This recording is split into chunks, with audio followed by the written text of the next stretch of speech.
Hello friends, welcome to শুক্লার পাঁচমিশালি। আমার এই রান্নাঘরে আপনাদের সকলকে স্বাগত। তো বন্ধুরা, আজ আমি শেয়ার করব পটলের একটি রেসিপি, ছানা পটলের একটি রেসিপি। এটা কিন্তু সম্পূর্ণ নিরামিষ রেসিপি, আর খেতেও কিন্তু অসাধারণ হয়। যে কোনো নিরামিষ দিনে কিন্তু আপনারা সহজেই বানিয়ে নিতে পারবেন, খুব কম সময়ের মধ্যে তৈরি হয়ে যায়।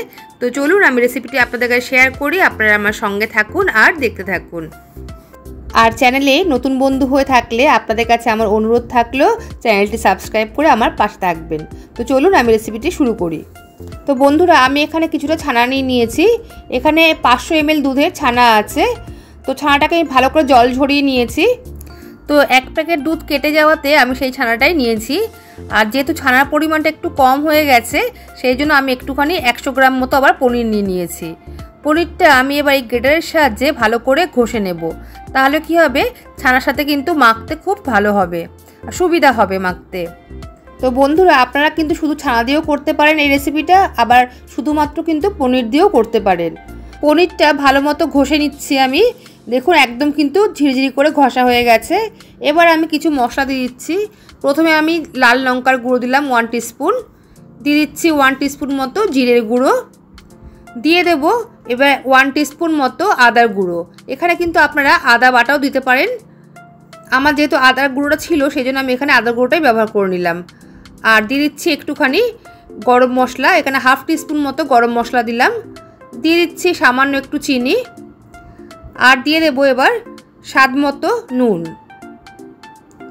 সব উপকরণগুলো দিয়ে কিন্তু এবার আমি ভালো করে মেখে নেব। মাখাটা কিন্তু একটু ভালো করে করতে হবে, ঠেসে ঠেসে মাখতে হবে। বন্ধুরা, ছানাটা মাখতে গিয়ে যদি মনে হয় একটু নরম হয়ে গেছে, তাহলে কিন্তু আপনারা 1 থেকে 2 চামচ মতো একটু ময়দা মিশিয়ে নিতে পারেন। এই জন্য ছানার জলটাকে কিন্তু আগে থেকেই ভালো করে জল ঝরিয়ে নিতে হবে। তো দেখুন, আমি কিন্তু খুব ভালো করে মেখে নিচ্ছি। ছানা আর পনির কিন্তু খুব ভালো করে আমার মাখা হয়ে গেছে। এবার দেখুন, ওই মিশ্রণ থেকে আমি অল্প অল্প করে নিয়ে একটু গোল করে হাতে চেপে নিচ্ছি। তারপর আমি চ্যাপটা করে গোল গোল শেপ দিয়ে নেব। আপনারা কিন্তু নিজেদের ইচ্ছা মতো করে শেপ দিতে পারেন।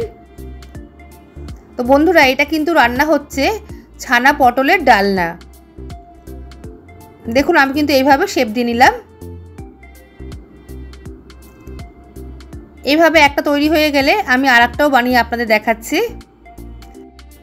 একই প্রসেসে কিন্তু আমি করছি। দেখুন, হাতের মতো অল্প করে মিশ্রণ নিয়ে তারপর একটুখানি গোল পাকিয়ে একটুখানি চেপে চেপে করে নেব। দেখুন, এইভাবে আঙুল দিয়ে চেপে চেপে দিচ্ছি, আর সাইডগুলো একটুখানি ঘুরিয়ে ঘুরিয়ে চেপে দিচ্ছি। এইভাবে সব কিন্তু আমি তৈরি করে নেব। তো দেখুন বন্ধুরা, সবগুলো কিন্তু আমার তৈরি হয়ে গেছে এখানে। এবার একটা আমি মশলা বানিয়ে নেব। সেই জন্য একটা মিক্সিং জারে দেখুন একটা বড় সাইজের টমেটো কিন্তু আমি কেটে নিয়েছি, আর 4টে কাঁচা লঙ্কা নিয়েছি, আর 1.5 ইঞ্চি মতো আদা টুকরো টুকরো করে কেটে নিয়েছি। এইগুলোকে দিয়ে আমি একটা ভালো করে মিহি পেস্ট বানিয়ে নেব। লঙ্কাগুলোকে আমি একটুখানি ভেঙে দিচ্ছি। লঙ্কাগুলো কিন্তু অনেকটাই লম্বা বড় বড়, আর কিন্তু ঝাল কিন্তু একদমই নেই লঙ্কাগুলোতে। এবার আমি একটা ভালো করে পেস্ট বানিয়ে নেব। এদিকে আমি গ্যাসে কড়াই বসিয়ে দিয়েছি, আর কড়াইতে কিন্তু আমি বেশ কিছুটা পরিমাণে তেল দিয়ে দিলাম। আমি এখানে সাদা তেল ব্যবহার করছি। তেলটা প্রথমে ভালো করে গরম করে নিতে হবে, তারপরে গ্যাসের ফ্লেমটা কিন্তু একদম কম করে এই বানানো যে বড়াগুলো সেগুলো কিন্তু ভেজে নিতে হবে। দেখুন, আমি কিন্তু এক এক করে সব দিয়ে দিচ্ছি। একবারে আমি বেশি দেবো না, 4টে করে আমি ভেজে নিচ্ছি।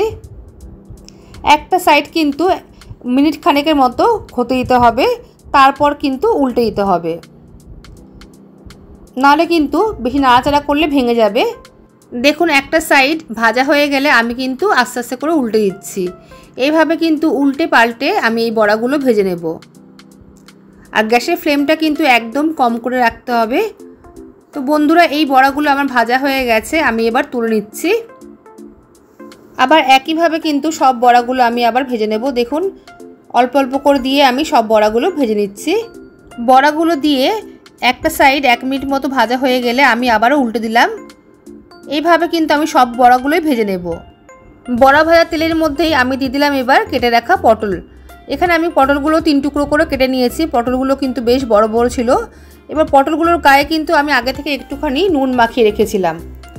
পটলগুলো কিন্তু এবার ভালো করে একটু নাড়িয়ে চাড়িয়ে ভেজে নেব, একটু লালচে লালচে করে ভাজবো।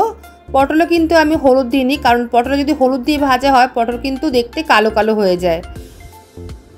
পটলগুলোকে একটু নাড়াচাড়া করে নিয়ে একটু ভালো করে ভেজে নেব।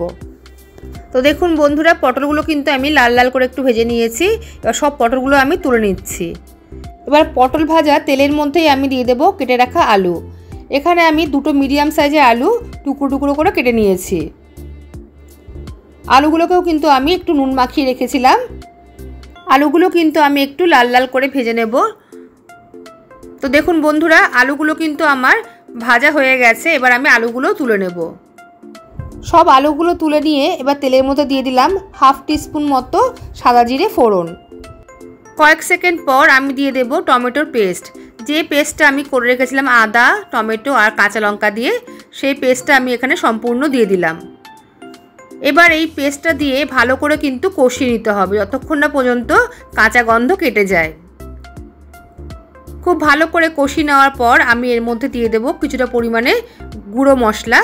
তো প্রথমে আমি দিচ্ছি 1 টিস্পুন জিরের গুঁড়ো, দিয়ে দিচ্ছি 1 টিস্পুন কাশ্মীরি লঙ্কার গুঁড়ো, দিয়ে দেব এবার হলুদ, আর দিয়ে দেব এখানে লাল লঙ্কার গুঁড়ো, যেটা হচ্ছে ঝাল লঙ্কার গুঁড়ো। সব মশলাগুলো দিয়ে এবার কিন্তু আবারও আমি কষিয়ে নেব। মশলা কিন্তু খুব ভালো করে কষানো হলে রান্না কিন্তু খুব ভালো খেতে হয়। খুব ভালো করে কষানো হয়ে গেলে এবার আমি মিক্সিং জারটা দিয়ে সামান্য একটু জল দিয়ে দেব। জল দিয়েও আমি আবারও কিন্তু খুব ভালো করে কষিয়ে নেব। ভালো করে কষানো হয়ে গেলে দেখবেন তেল ছাড়তে শুরু করে দিয়েছে। দেখুন এখানে কিন্তু তেল ছাড়তে শুরু করেছে। এবার আমি দিয়ে দিলাম হাফ চামচ মতো চিনি। চিনি দিয়েও আমি কয়েক সেকেন্ড আরও নাড়াচাড়া করে নেব। মশলাটা কিন্তু খুব ভালো করে আমার কষানো হয়ে গেছে। এবার আমি দিয়ে দেব ভেজে রাখা আলু। এখানে আমি সব আলুগুলো দিয়ে দিলাম যেগুলো আগে ভেজে রেখেছিলাম। আলু দিয়ে আমি আবার 2 মিনিট মতো এখানে কষিয়ে নেব। আলু দিয়ে 2 মিনিট মতো কষিয়ে নেওয়ার পর আমি এর মধ্যে দিয়ে দেবো এবার ভেজে রাখা পটলগুলো। সব পটলগুলো দিয়েও আমি আবারও কিন্তু 2 মিনিট কষাবো ভালো করে। এভাবে ভালো করে কষিয়ে নেওয়ার পর আমি এর মধ্যে দিয়ে দেব স্বাদ মতো নুন। বন্ধুরা, নুনটা এখানে বুঝে দিতে হবে, যেহেতু আমি আগে পটলে আর আলুতে একটু নুন মাখিয়ে রেখেছিলাম, সেই বুঝে কিন্তু আমি এখানে নুনটা দিলাম। নুন দিয়ে একটু নাড়াচাড়া করে এবার কিন্তু আমি ঢেকে রান্নাটা করব। এবার গ্যাসের ফ্লেমটা একদম কম করে দিয়ে আমি ঢেকে 3 থেকে 4 মিনিট রান্নাটা করে নেব। এর ফলে কি হবে, পটল আর আলু কিন্তু অনেকটাই নরম হয়ে যাবে। দেখুন 3-4 মিনিট পরে আমি ঢাকাটা খুলে দিলাম। খুলে এবার ভালো করে একটু আবার নাড়িয়ে দেব। আর এবার দিয়ে দেবো আমি পরিমাণ মতো জল। এই রান্নাটা কিন্তু খুব বেশি পরিমাণে কিন্তু ঝোলও হবে না, আবার খুব বেশি শুকনোও হবে না, একটু সামান্য গা মাখা হবে, সেইভাবে কিন্তু আমি জলটা দিলাম। আর বড়াটাও দেবো, সেই জন্য কিন্তু জলটা আমি একটুখানি বেশি দিলাম। এবার আবারও আমি ঢেকে দিলাম। ঢেকে আমি 7 থেকে 8 মিনিট রান্নাটা করব। আর গ্যাসের ফ্লেমটা কিন্তু আমি লো টু মিডিয়ামে রেখে রান্নাটা করেছি। দেখুন ঢাকনাটা খুলে দিয়েছি। এখানে পটল আলু কিন্তু খুব ভালো করে সিদ্ধ হয়ে গেছে আর নরম হয়ে গেছে। তো এবার আমি এর মধ্যে দিয়ে দেব ভেজে রাখা বড়াগুলো। সব বড়াগুলোই আমি এখানে এবার দিয়ে দিলাম। এই বড়া দেওয়ার পরে কিন্তু খুব বেশি কিন্তু নাড়াচাড়া করা যাবে না, খুব আস্তে আস্তে করে কিন্তু এই ঝোলের সাথে বড়াগুলো মিশিয়ে দিতে হবে। বন্ধুরা, এখানে একটু ঝোলের পরিমাণটা একটুখানি কম হচ্ছে, কারণ রান্নাটা হয়ে গেলে আর একটু শুকনো হয়ে যাবে, সেই জন্য সামান্য একটু জল আমি কিন্তু এখানে ব্যবহার করলাম আবার।